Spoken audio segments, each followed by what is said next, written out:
This week, loses the football.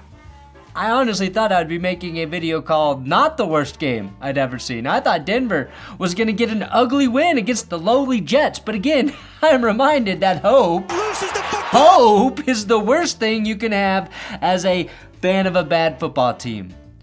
Why does that sound familiar? Hope is a dangerous thing. Oh no, I'm Andy Dufresne. Hope can drive a man insane. I'm football insane, except after I tunnel out of my prison and crawl through the miles and miles of raw human sewage, I'm not free. I'm just met by the sisters sitting there waiting to sodomize me. That's the Shawshank Redemption I'm living in. Picked up by the Jets. It's Hall, and he goes. It, end zone, incomplete. Breece Hall into Denver territory. And I never thought I'd say this. I kind of miss Nathaniel Hackett. I do. Yeah, the man who was fired the day after Christmas by the Broncos last year. The man who needed a coaching babysitter last season. Yeah, the man who was getting memed during this game because the Jets were 0-4 in the red zone. Yeah, the man who... I've really enjoyed making love to your ears. The Denver Broncos just got beat by the coach they fired, who our current coach called one of the worst head coaches in the history of the game, and he beat us with a backup quarterback in Zach Wilson. A backup QB who didn't even play well. And guess what? My quarterback played bad too. Actually, Zach Wilson and Russell Wilson might just be the same damn guy. They're the two most ridiculed quarterbacks in the league. Their stat lines in this game were nearly identical. They're both white. They both throw Wilson footballs. And when the game was on the line, the Jets Wilson threw this dick pic to Patrick Surtain. Typical of a Jets QB to send a dick pic with no repercussions. And when the game was on the line for my guy, the Broncos Wilson fumbled the ball away for a scoop and score. Same dude. It's the same dude. Now the Jets social media account was dunking on the Broncos. Sauce Gardner was dunking on the Broncos. Robert Saleh was dunking on the Broncos. Aaron Rodgers was dunking on the Broncos after this win because they all wanted Nathaniel Hackett, who, for as bad of a coach as he was, he's a really nice guy. He's a really nice guy. They wanted him to get his revenge on Sean Payton. And I understand the dunking. I respect the dunking. But if you have any love in your hearts, just hold us down. Hold us down after you dunk us. Dunk and hold, please. So yeah, it's the new worst big game ever.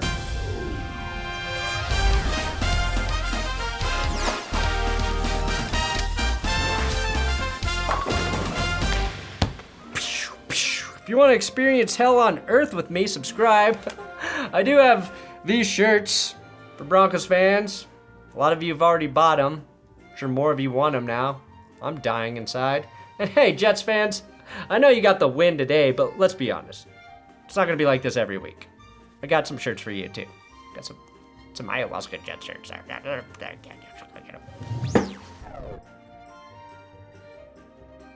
All right, so the Jets beat the Broncos 31-21, a score that is way more respectable than what really went down in this game. There are only a few things you really need to know about this game. Two running backs made plays. The record for most fumbles in a game was nearly broken, and the Broncos got embarrassed by their ex. Nathaniel Hackett did not have Breece Hall in Denver. He does have Breece Hall in New York, and rather wisely, he used him as much as he could in this game. On the flip side, Jaleel McLaughlin had 4 touches on the Broncos' opening series, their TD drive. He got 8 more for the rest of the game. So yeah, Hackett was indeed smarter than Sean Payton in this one. Breece Lightning had 22 carries for 177 yards, but the biggest carry was a 72-yarder on the Jets' first drive out of halftime that absolutely soul-sucked the life out of Mile High. Breece Hall was so good in this game that NFL Twitter, their official account, credited him for the scoop and score that ended the game. And honestly, I respect the hell out of this because Breece Hall had exactly 72 rushing yards last year against the Broncos when he tore his ACL. He returns to the cursed the stadium where he was injured and rips an exact 72-yard run for a touchdown. I think that's technically an exorcism. Also, dead pets being buried under Mile High seems like a real possibility right now. The Jets beat the Broncos last season 16-9 in a game where they lost Breece Hall and Denver had to start backup quarterback Brett Rippon. My point? No matter how Nathaniel Hackett is involved, the only result is the Broncos lose. It's the greatest truth in the universe. Hell, after the game, Breece Hall said this. Not only for our team, but for Coach Hackett and stuff, just because he's been real humble, he's been quiet, and so we wanted to go out there and play for him today. Thanks, Bruce. No problem. The better team, better coach won today. That's all it is. We don't got nothing to really say. We don't feed into that. Denver gave up 234 rushing yards to the Jets, and I would be pissed about that stat, but it's 116 yards better than what they gave up to the Dolphins. Honestly, Aaron Rodgers with one Achilles could have finished this game with positive rushing yards. Honestly, the best way to tackle Breece Hall is just to wait for him to fall down. That's the only way to stop him. It was very fitting, though, that the Broncos gave the Jets their first offensive lead of the season in regulation. 4 games, 16 quarters, and Denver let the Jets do something no other team had done. Have a lead. I mean, they beat the Bills in overtime, but, you know. But let me get to the meat and potatoes of the fumbles and the dumb shit that happened in this game. This game was so broken that it was 3rd and 12 and 3rd and 14 on the same play. That shit was confusing as hell. I actually thought I had accidentally done ayahuasca with Aaron Rodgers. I did. There were 8 fumbles in this game. The Broncos fumbled 4 and lost 3. The Jets fumbled 4 and lost 1. There were more fumbles than 3rd down conversions in this game. The Jets literally won this game because they were better at recovering fumbles and really nothing else. Not because their team was safer with the football. They fumbled just as much and threw an interception, but because that dumb, oddly shaped, brown little leather demon of a fuckboy football kept bouncing its dumb little bastard bounce right back to the fucking Jets, the team most famous for the butt fumble, well, they dominated my team with fumble porn. Matt Ryan was talking throughout the broadcast about how the sun was playing a part in the fumbles. Classic dome quarterback talking crap about the sun. But I think he was right, at least on the muffed punt fumbles. One of our favorite players here in Denver, Marvin Mims, he muffed the punt. Xavier Gibson coughed up the ball twice. Samaje Perine and Mims played an unsuccessful game of hot potato on this reverse. Zach Wilson fumbled twice and got the ball back both times. And then, of course, Denver loses the game on a fumble. But you can't blame the glowing orb in the sky for letting Quincy Williams get a free shot at the quarterback, can ya? I can blame that glowing orb for making the environmental circumstances here on Earth just right for life, leading to my birth and ultimately my constant suffering.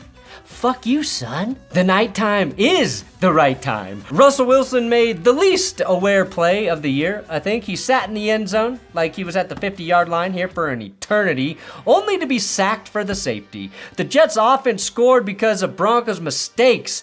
3 points, 2 points, settle for another field goal. This game should have been a blowout for the Jets. New York left 3 touchdowns off the board.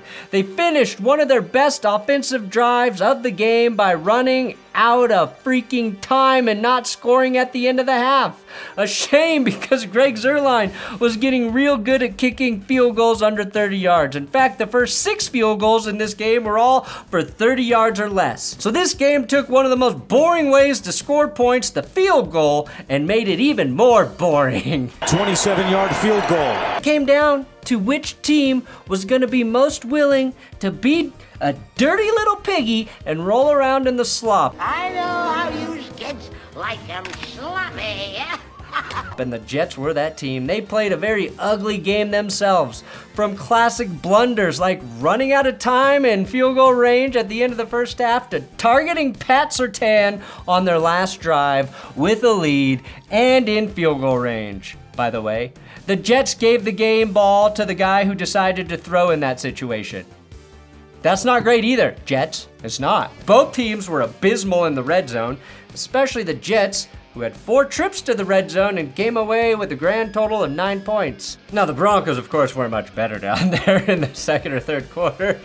With such genius plays as quarterback draw and unblocked screen pass, which failed to get Denver into the end zone. But the Broncos couldn't move the ball anywhere in the second half, until they went down by 2 scores, of course. Prior to the Jets taking a 24-13 lead, Denver had netted exactly 1 yard in the second half, and their leading wide receiver in terms of yards was Jerry Jeudy with a grand total of 7. Now, Russell Wilson has been better this season. He really has, okay? Not in this game. But even when Russ is playing well, something I've noticed is the Broncos offense goes cold.